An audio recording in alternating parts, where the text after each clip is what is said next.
नमस्कार, मैं हूं सुशील कुमार और आप देख रहे हैं पकड़ू.com। दरअसल गुड़गांव लोकसभा को लेकर आज हम एक चर्चा करने जा रहे हैं, जिसमें भारतीय जनता पार्टी से बीजेपी नेता मामन यादव जी जुड़ रहे हैं। मामन यादव जी, आपका स्वागत है।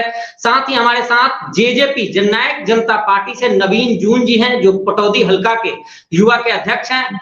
नवीन जी, आपका भी स्वागत है। और इंडिया गठबंधन से माइकल सैनी जी हैं, जो आम आदमी पार्टी के वरिष्ठ और प्रवक्ता भी हैं। आप सबका स्वागत है। हम शुरुआत सबसे पहले मामन जी आपसे करेंगे। भारतीय जनता पार्टी इस चुनाव को, गुड़गांव लोकसभा को किस रूप में देख रही है और क्या कुछ रणनीति, क्या आप टफ मान रहे हैं या क्या कुछ मान रहे हैं? सुशील जी, सबसे पहले तो मैं आपका बहुत बहुत हार्दिक आभार करूंगा जो आपने मुझे आज डिबेट पे लिया। और इससे आगे मैं आपको ये बताना चाहता हूं कि हमारी भारतीय जनता पार्टी पूरे जोर शोर से चुनाव जीत रही है। हमारी टक्कर में कोई नहीं है, क्योंकि हम अपने काम की जो हमारी भारतीय जनता पार्टी ने काम किया है उस काम पे हम वोट मांग रहे हैं। और उसी काम पे हमारी पार्टी आगे भी लोकसभा जीतने वाली है, ये गुड़गांव लोकसभा। काम गिना दो सर, ताकि मैं दूसरे गेस्ट के पास जाऊं। 5 काम गिना दो सर। हमारी भारतीय जनता पार्टी ने हमारे गुड़गांव लोकसभा में अनेकों काम किए हैं। श्री आदरणीय प्रधानमंत्री मोदी के नेतृत्व में हमारे राव इंद्रजीत सिंह ने इतने काम कराए हैं गुड़गांव लोकसभा में कि चाहे ये द्वारका एक्सप्रेस लगा लो, बॉम्बे एक्सप्रेस लगा लो, रेवाड़ी टू पटौदी गुड़गांव जो रोड बन रहा है वो अभी हाल फिलहाल बनने लग रहा है। और सोना से अभी जो पास हुआ है वो रोड चालू हो गया है। तो हम हम किसी से भी वोट की अपील कर रहे हैं, अपने काम की वजह से वोट पे अपील कर रहे हैं। आपके साथ काफी दिन 4 साल तक जेजेपी वाले भी रहे, जेजेपी से हैं। हमारे साथ है नवीन जून जी। नवीन जी, आपके प्रत्याशी भी, आपके प्रत्याशी जो हैं वो भी मैदान में हैं। आप लोग किस रूप में कह रहे हो? आप कहां तक मानते हो कि कितने वोट पा रहे हो, या जीत रहे हो तो कैसे जीत रहे हो, किसके सहारे हो? सुशील जी, मैं तो एक ही बात कहना चाहूंगा कि भाई साहब, मामन भाई साहब ने जैसे बताया कि हमने ये किया, तो मैं इनसे पूछना चाहूंगा कि 20 साल से जो अपने राव साहब इंद्रजीत जी थे, घर से नहीं निकलते थे, वोट नहीं मांगने जाते थे कहीं पर भी, अब वो घर घर क्यों जा रहे हैं? इनसे कोई पूछने वाला हो अगर इनको जीत दिख रही है तो। और रही दूसरी बात काम की, देखो दुष्यंत चौटाला जी ने 33% आरक्षण दिया डिपो में, जो अपना राशन डिपो है उसमें महिला को 50% आरक्षण पंचायत में दिया। इससे पहले महिला को कोई पूछता नहीं था। मैं इनसे पूछना चाहूंगा कि 50% आरक्षण जो महिला को हमने दिया है, हमारी पार्टी ने दिया है, वो क्या बीजेपी ने दिया है? रही तीसरी बात कि राविंदर जी की एक वीडियो क्लिप आई हुई है कि अपना जो गुड़गांव चिकित्सालय जो टूटा हुआ है उसके बारे में पता किया था एक पत्रकार ने। तो वो कहते हैं कि भाई जरूरत क्या है जब इतने प्राइवेट हॉस्पिटल है, ये है, तो उनको नहीं लगता कि भाई हमें सरकारी हॉस्पिटल की जरूरत हो। ऐसा वो उनका ये कहना था। आप सुनना उस क्लिप को जरूर। मामन जी, मैं बाद में जाऊंगा।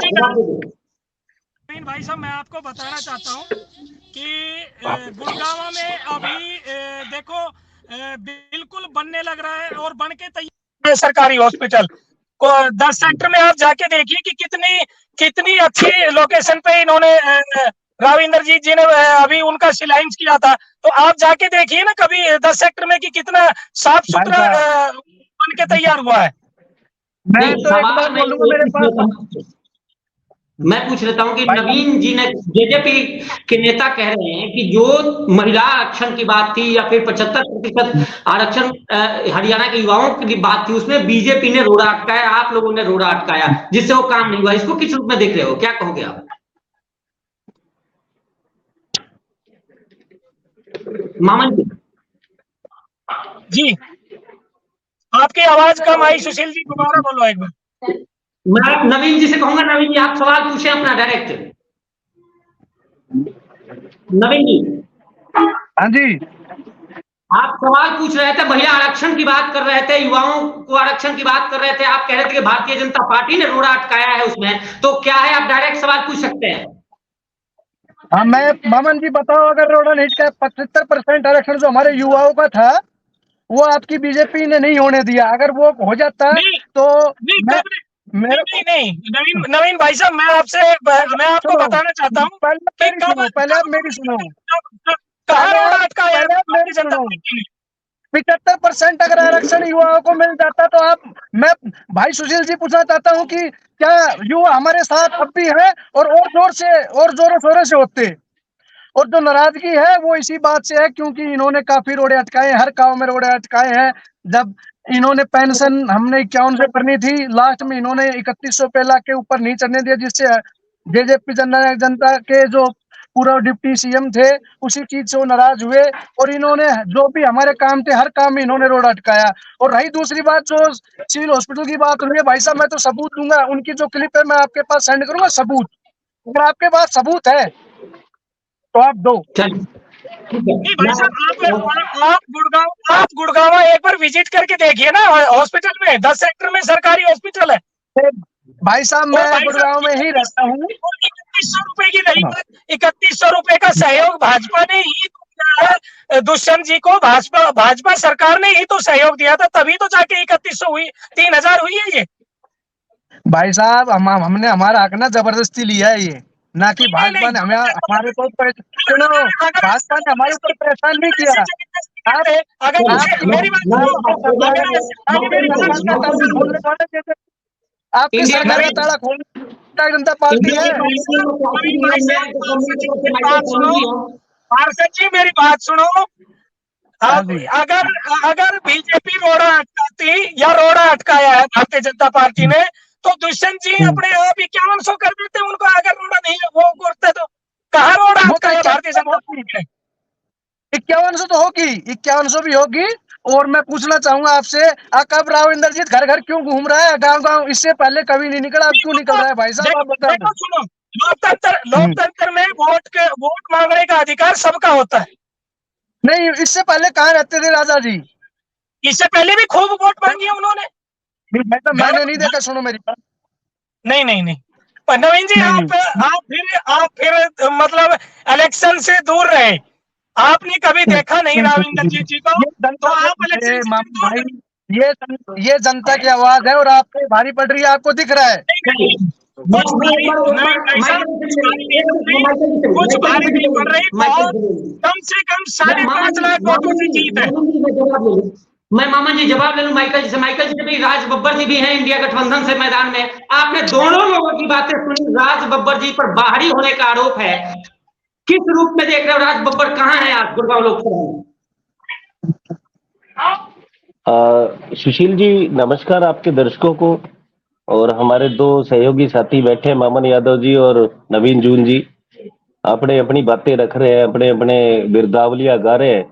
अपने नेताओं के पक्ष में अगर ये बात नहीं करेंगे तो इनको पार्टी से निकाल देंगे, ऐसे दल के ये सदस्य हैं।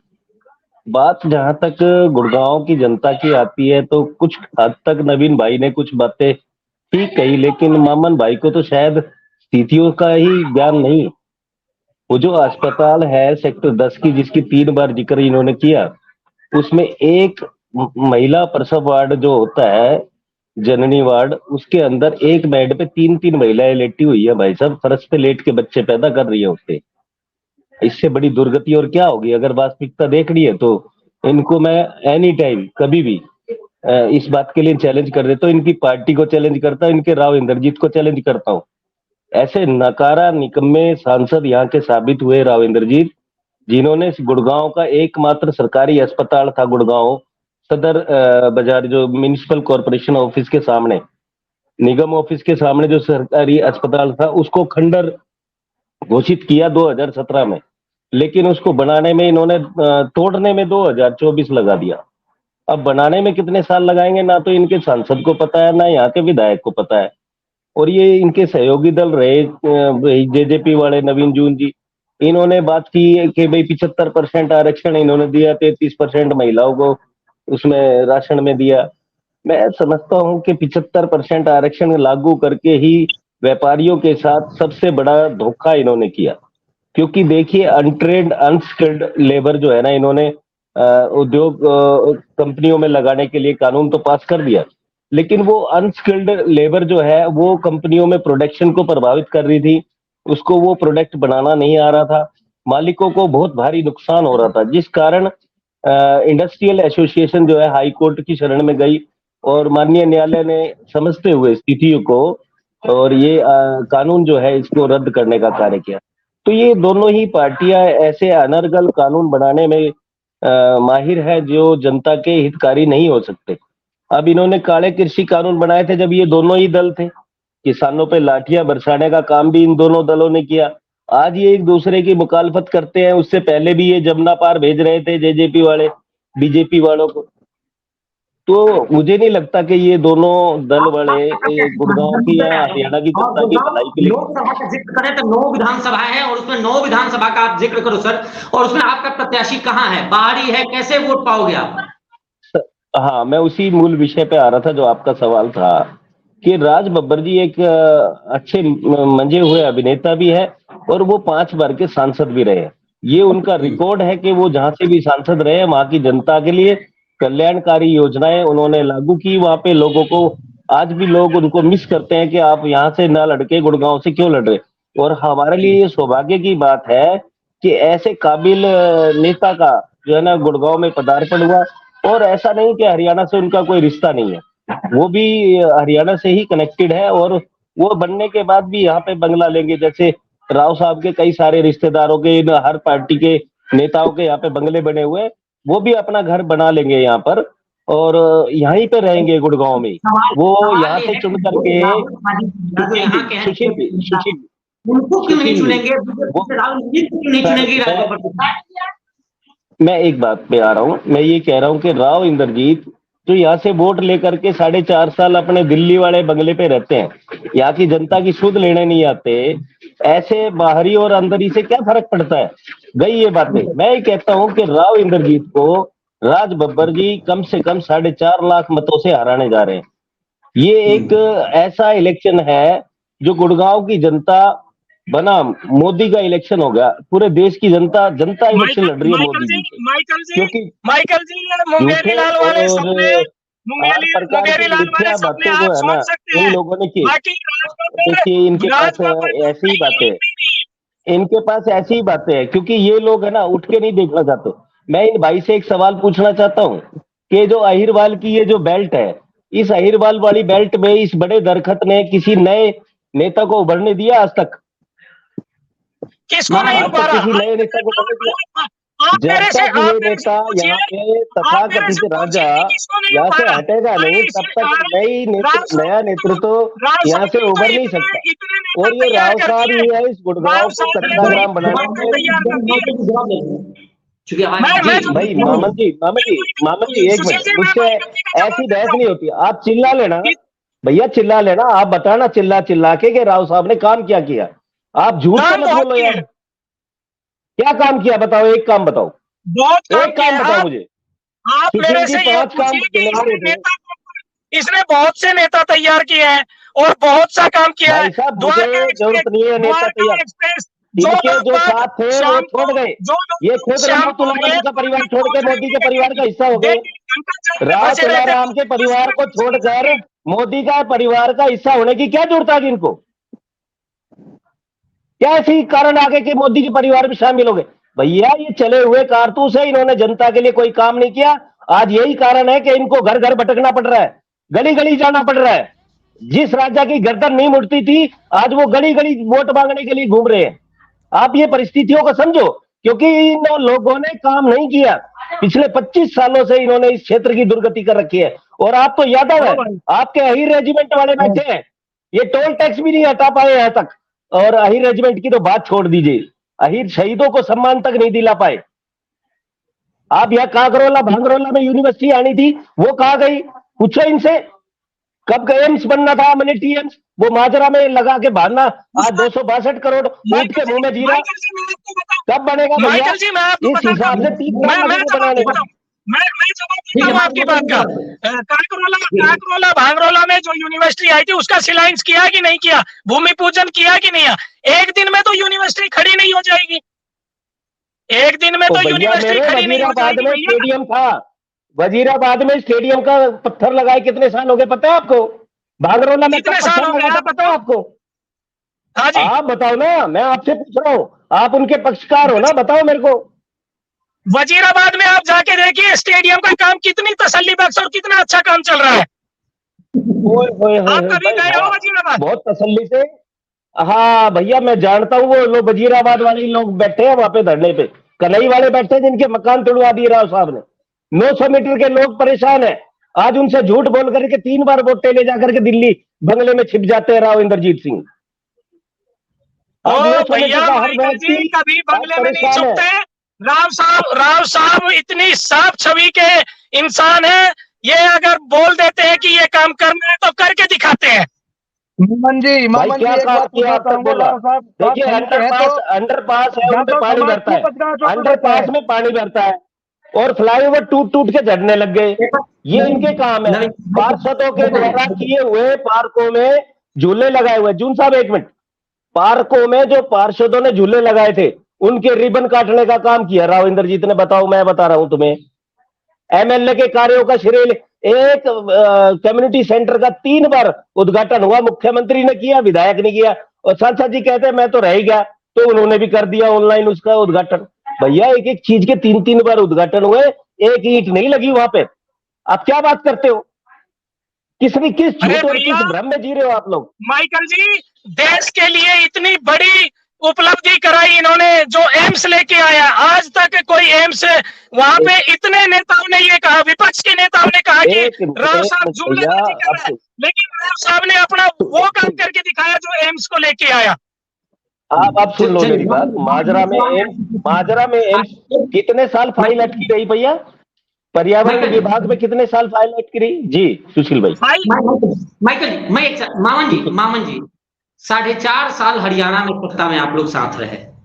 वजह क्या आ गई कि आखिर वहां से हटके और आमने सामने गुड़गांव लोकसभा में भी एक का जिक्र करूं तो एक तरफ जेजेपी के जो उम्मीदवार हैं वो भी जीत का दावा कर रहे हैं, कल तक साथ थे, आज अलग अलग एक दूसरे पर आरोप प्रत्यारोप आप लोग लगा रहे हो।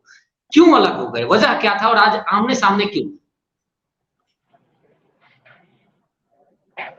देखिए देखिए सुशील जी, दुष्यंत जी अपनी पार्टी अलग लेके अब वो इलेक्शन लड़ रही हैं। भारतीय जनता पार्टी से उनका नाता टूट चुका है। उन्होंने अपना अलायंस बरकरार नहीं रखा, तो इसलिए उन्होंने अपनी अलग पार्टी कर ली। अब वो अपने उम्मीदवार टिकट देके उतार रहे हैं, तो ठीक है, उसको मैदान में, उसका हक है, मैदान में उतारे वो। नहीं तो क्या इनसे नुकसान आप मान रहे हो? चूंकि वो भी जब भी जिस विकास कार्य का गाथा आप गा रहे हैं या तमाम भारतीय जनता पार्टी के लोग गिना रहे हैं जो विकास कार्य, तो उसमें तो जेजेपी का भी हाथ है। तो ऐसे में क्या जेजेपी भी उन्हीं विकास कार्यों को लेकर समाज में जा रही है, जनता में जा रही है, आप लोग भी जा रहे हैं, तो आप नुकसान मानते हैं? क्या जेजेपी का कैंडिडेट आपका कुछ नुकसान कर रहा है? नहीं, भारतीय जनता पार्टी के सामने जेजेपी का कोई उम्मीदवार नहीं टिक पा रहा। ये बिल्कुल सत्य है कि बिल्कुल लोकसभा गुड़गांव से बस मामन जी, हो गया। मामन जी, माइकल जी एक मिनट। मामन जी, मैं आपसे एक बात पूछना चाहूंगा आपको। मामन जी, बहुत अच्छे क्या आपके तरीके से नवीन भाई साहब क्या आपको भी पता है क्या हम सांसद ने बहुत अच्छी आवाज तरीके उठाई? से चुनाव जीत रहे हैं। क्या राव आपके इंद्रजीत सांसद सिंह, ने आवाज उठाई? जो पटगांव इतने दिनों से जो बंदे बैठे हैं 1800 एकड़ के लिए, उसने आवाज उठाई आपकी? मैं आपसे जानना चाहता हूँ। हाँ अहीर बिल्कुल रेजिमेंट के उठाइए। लिए आवाज उठाई ना? अहीर रेजिमेंट के लिए, सुनो मेरी बात, अहीर हाँ रेजिमेंट जी। के लिए संसद में पत्र दिया। राव साहब ने संसद में पत्र दिया। अच्छा जी, वो और आपके आवाज पास ही उठाई। खबर है और राव साहबों के पास नहीं है? वो आप ही के नहीं, पास खबर है सबके और पास राव है। साहबों के पास नहीं है? आप बताओ, मेरी क्या बात आपसे पूछ सुनो, के दिया था उन्होंने? मैं दे रहा हूँ पत्र और राव साहबों को नहीं नामांकन पता? सुनो, नामांकन वाले हाँ दिन, बताओ। नामांकन करते ही अहीर रेजिमेंट के वहां पे गए। नामांकन वाले दिन करते ही इससे और पहले अहीर क्यों नहीं गए? रेजिमेंट के इससे धरने पहले पर क्यों गए। नहीं गए? इससे पहले पहले कब भी चले गए गए ये बताओ?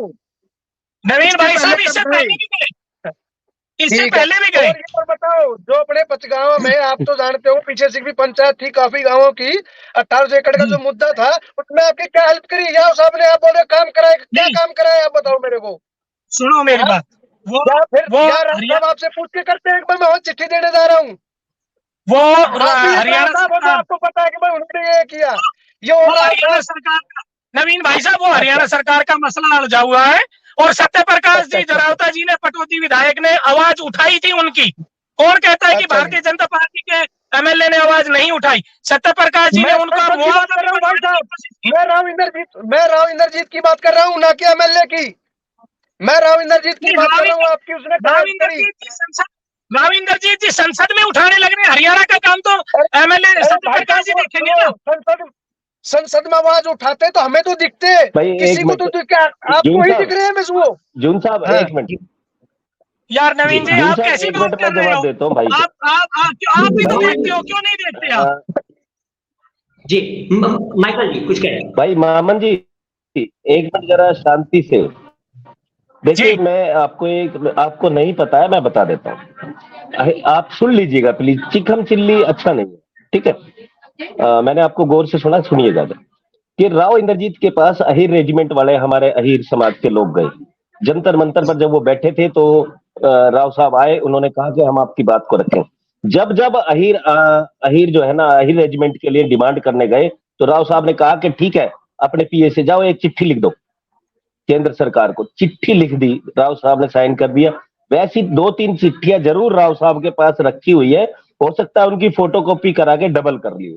लेकिन अगर निजी स्तर पे अगर बात करें कि राव साहब ने कोई कार्य इस दिशा में किया, तो मैं समझता हूं कि नील बटा सन्नाटा है।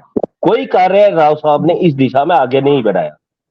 बात आती है सैनिक यूनिवर्सिटी की, उस दिशा में भी इन्होंने कहा कि आर्मी और ऑफिसर्स के बीच में ये फाइल जो है अटकी हुई है, वो भी नहीं बनी। एक यहाँ पे डिफेंस यूनिवर्सिटी के बाद एक यहाँ पे शूटिंग रेंज बननी थी, वो शूटिंग रेंज का वायदा भी इन्होंने किया 2014 में, वो भी इन्होंने पूरा नहीं किया। मैं कहता हूं कि कोई एक ऐसा वायदा जो इन्होंने किया वो पूरा नहीं कर पाए राव साहब। अब जो बात आती है इनके जमीन की, जो 1810 एकड़ और 2118 एकड़ जमीन वाली, तो इस पूरे क्षेत्र के अहीर, इस क्षेत्र के अहीरों का ही नुकसान जो किया है। मामन जी, मैं लास्ट ये जानना चाहता हूं कि 2 कारण बताइए जिससे जनता यहाँ के राव इंद्रजीत को वोट दे, और जो बाकी आप ये भी एक बार जरूर मामन जी। देखिए सुशील जी, अगर राष्ट्र को बचाना है तो भारतीय जनता पार्टी को वोट देके और आदरणीय प्रधानमंत्री नरेंद्र मोदी के नेतृत्व में देश चलेगा तो हमारा हिंदुत्व बचेगा। और कांग्रेस सरकार ने तो 70 साल लूट ही लूट मचाई है।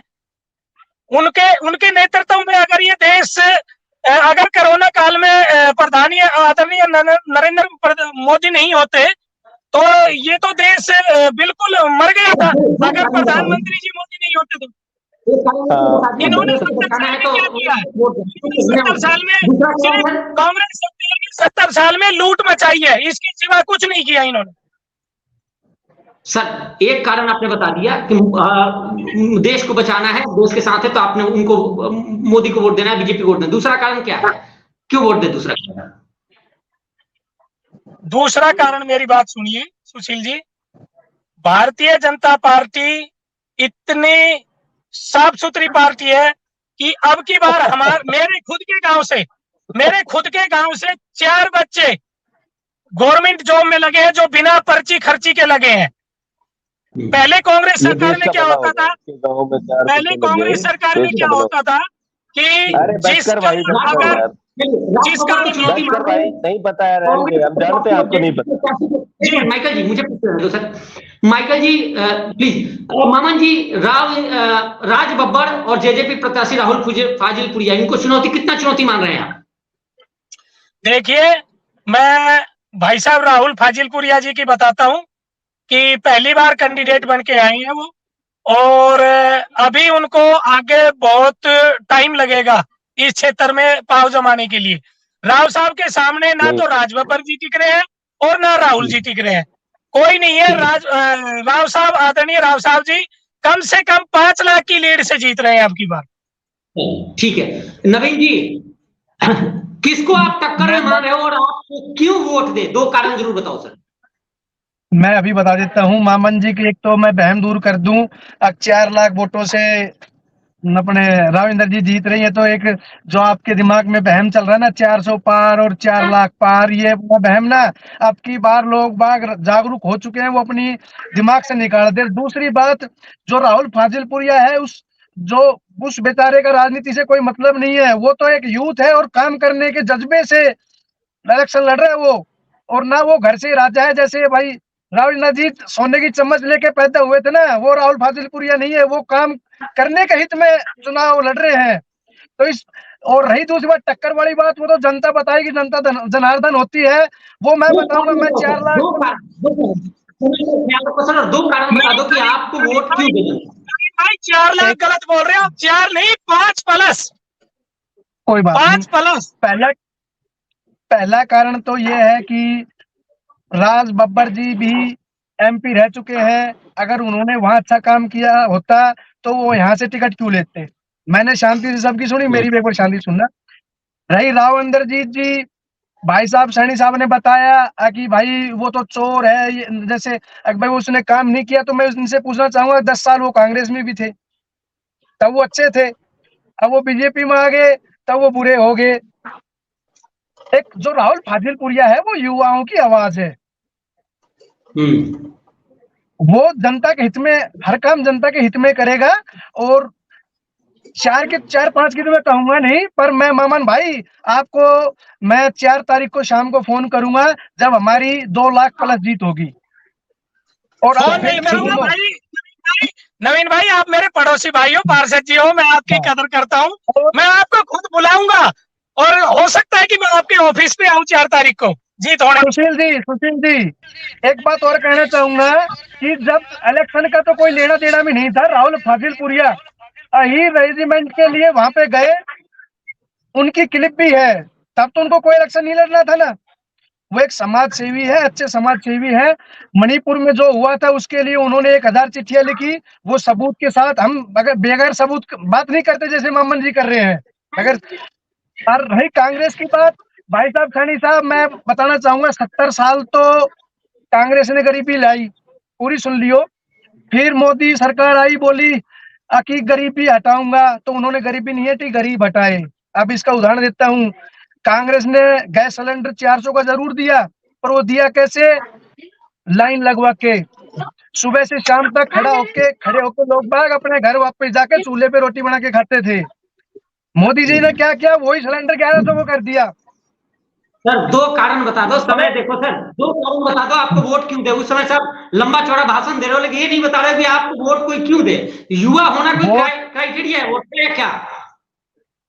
मेरा कहना यही है कि अब की बार युवा सरकार है। और दूसरी बात, इस राहुल फाजिलपुरिया को राजनीतिक नहीं है, ये दोनों राज बब्बर और राव इंद्रजीत आए हैं चुनाव में खड़ा होने की। क्या आप भी युवा हो, मुझे उस समय से मैं आपसे पूछ रहा हूं, वो जनता की सेवा करने के लिए राव नवीन भाई साहब मेरी बात सुनो। नवीन भाई साहब मैं बताता हूँ नवीन भाई साहब आपको, एम्स राव इंद्रजीत नहीं लेके आएगा, एम्स लेके आएगा राहुल फाजिलपुरिया। नहीं छात्राओं के लिए अच्छी शिक्षा के लिए लड़ेगा राहुल फाजिलपुरिया। एम्स तो नवीन भाई आ चुकी है, एम्स तो आ चुकी है। और भाई साहब कितने बताऊं, सुनो और बताओ कितने मुद्दे बताऊं। गुड़गांव को स्वच्छ बनाने के लिए आएगा राहुल फाजिलपुरिया। और भाई युवा अब की बार युवा सरकार नहीं है, आपके दुष्यंत जी की तो ईडी ने फाइल खोल दी है। सुनो मामन जी, मैं लोकसभा में बात कर रहा हूँ अपने कैंडिडेट की। ये मजाकिया डिबेट चल रही है सुशील जी, कोई गंभीर मुद्दों पर बात नहीं। माइकल जी तो इसको माइकल जी तो मजाकिया ही बताएंगे, क्योंकि इनका कैंडिडेट तो कहीं तक भी नजर नहीं आ रहा। बाहरी कैंडिडेट है, वो अपने बॉम्बे में जाके। अरे भैया आपके रामपुरा हाउस में जाके चक्कर मारेगा कल, देख लेना। और जो जमीन है ना वहीं से ही उसमें तो रहने वाले ही रहेंगे। लेकिन मैं आपको बता देता हूँ कि 4 तारीख को राज बब्बर जी अपने बॉम्बे चले जाएं, वो अपने वही राजखाने का काम करें, राजनीति में वो उनके बस वो नहीं संभाल पाए। आप उनके बस की नहीं रहा तो मोदी के परिवार में शामिल हो गए। 10वीं पास पर राहुल फाजिलपुरिया भाई हमारा, तो जनता उसको अब की बार मौका नहीं देगी। वो सही कह रहा मामन भाई कि अभी उसको टाइम लगेगा, तो शिक्षित हो जाए, थोड़ा काबिल हो जाए, सैनी भाई तब जाके भाई एक जनता जो बात है ना पूछना चाहूंगा मैं आपसे, एक बात पूछना चाहूंगा मैं आपसे। सर। राव सर मेरे इंद्रजीत की तो कैंडिडेट कोर्ट की के बात दरवाजे कीजिए बंद है और राज बब्बर भैया, को मिलने आप मुंबई सुन लीजिए जाएंगे। जुन साहब आप सुन बताओ। लीजिए एक मिनट, मैं हाँ जी, सब सुन हाँ लीजिए। जी। क्या है कि राज बब्बर जैसा प्रत्याशी जिसकी जनता प्रतीक्षा कर रही थी पिछले अरसे से, क्योंकि राव इंद्रजीत के ना काम करने की खूबी के कारण इस क्षेत्र की जनता आज बाढ़ में डूब गई, आज कचरे के ढेर पर बैठी है, प्रदूषण से बच्चे बीमार हो रहे हैं, बुजुर्ग को सांस लेना दूभर हो क्षेत्र का रहा है। इस गुड़गांव के लोगों का जीना दूभर कर दिया है और इन लोगों ने मिल करके ऐसी सरकार चलाई है। जब मैं सर एक मिनट सुन लीजिए प्लीज। मेरे शीतला माता हमारे यहाँ की जो है ना पूजनीय माता है, हमारी 9 देवियों में काउंट होती है। पिछले 4.5 साल से इन दोनों की सरकार ने शीतला माता को बाहर बैठा रखा है। अनेकों करोड़ों यात्री आते हैं, इनको पाप चढ़ेगा इस माता की तरफ से कि इन्होंने उनकी क्या दुर्गति बना दी। जो उनका भवन बनाने वाले दानवीर थे उनसे भी पैसा खा गई इनकी सरकार। आज 6 दिन पहले अलग होके जेजेपी वाले अपने आप को ईमानदार बताएं तो ऐतिहासिक शराब घोटाला इन्होंने किया। क्या कांग्रेस की बात बताते हो?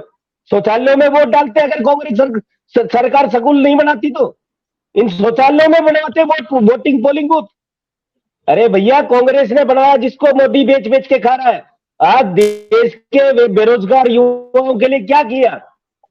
इस क्षेत्र अहिरवाल के युवाओं के लिए अहिर रेजिमेंट वाले मुद्दे पर क्यों नहीं राव साहब ने काम किया? क्यों नहीं मोदी ने काम किया? क्यों इस क्षेत्र के बेरोजगार युवाओं के लिए इस सरकार ने काम किया? भैया लूट खसूट डबल हो गई और हत्या अत्याचार बलात्कार डबल हो गए। महिलाओं के साथ तुमने इतने अत्याचार किए, महिला खिलाड़ियों तक को नहीं बख्शा, उनके मुंह कुचलवाए हैं। क्या वो बेटियां हरियाणा की नहीं? क्या शर्म नहीं आई तुम लोगों को? उस टाइम सुशील जी मैं बोलना चाहूँ, उन बेटियों का मुंह कुचलवाया। सुशील जी जब मेडल जीत के आती है तब तो तुम्हारे मोदी जी खड़े होकर सेल्फी लेते हैं। देखिए 2 दिन पहले मामला भाई सुन लीजिए सुशील जी। अरे भैया तुम्हारी माइकल जी मैंने आपकी बात सुनी, आप सुनिए मेरी बात। अरे सुशील जी 2 दिन पहले का भाषण नवीन भाई साहब ने और माइकल जी ने सुना होगा। संदीप सिंह राव साहब ने बिल्कुल बोल दिया है कि लोकसभा चुनाव के बाद हरियाणा का मानचित्र बदल जाएगा। हरियाणा का मानचित्र बदलने का काम करेंगे राव साहब ये कह रहे हैं, राव साहब के समर्थक ये कह रहे हैं कि अगर राव साहब को हारने की पोजीशन आई तो हम पिछड़े दलितों की जो छोटी जातियां कह करके उनको संबोधित करते हैं वो लोग कि इनकी हम वोट ही नहीं डालने देंगे अपने गांव में। इस तरीके की बातें कर रहे हैं वो लोग। ऐसी कहीं नौबत नहीं है, ऐसी कहीं भी नौबत नहीं है। ऐसी बातें करना भी आपको देनी है। लेकिन नवीन जी सुशील जी कांग्रेस वाले लोग बौखलाए हुए हैं कि अनाप शनाप बातें कर रहे हैं। ऐसी तानाशाही नहीं चलेगी यहाँ पे। वो राज चलेगा। मैं माइकल भाई साहब को बोलना चाहूंगा, सुशील जी मैं माइकल भाई साहब को बोलना चाहूंगा कि अपनी हार अभी से निश्चित कर ले। वो ये बौखलाए हुए हैं और जिस प्रकार बौखलाहट में ये अनाप शनाप बातें कर रहे हैं इनके लिए ये अच्छी बात नहीं है। आम आदमी पार्टी आप लोगों को, बीजेपी वालों को टिश्यू पेपर बांटेगी 4 जून को और शाम को आप कहाँ मिलेंगे? एड्रेस बताइएगा, मैं आपको पर्सनल टिश्यू पेपर देना होगा ताकि आप माइकल जी एड्रेस भी बताएंगे और आपको मिठाई भी नहीं बैठना। और 4 जून को आदरणीय प्रधानमंत्री नरेंद्र मोदी की शपथ लेंगे। आपकी मिठाई किसी काम की नहीं है, बेस्वाद मिठाई है। माइकल जी एक सूचना आप लोगों को दे दूं, 26 अप्रैल तक वोट बनाने की बात की गई थी और अमूमन लोगों में भ्रांतियां थी कि कितने वोट हो गए। गुड़गांव लोकसभा में आज ही डिप्टी कमिश्नर ने एक रिलीज जारी किया है और उसके मुताबिक गुड़गांव लोकसभा में टोटल वोट 25,73,000 हो गए।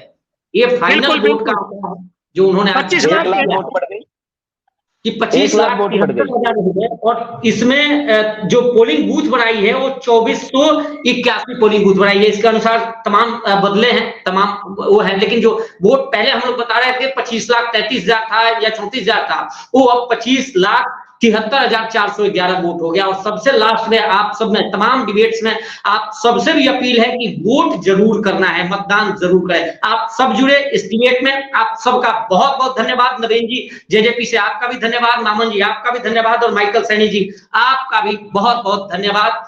फिलहाल इस पेशकश में इतना ही। आपको वीडियो कैसी लगी, आप अपना सुझाव कमेंट के माध्यम से हमें अवश्य दें। नमस्कार, धन्यवाद।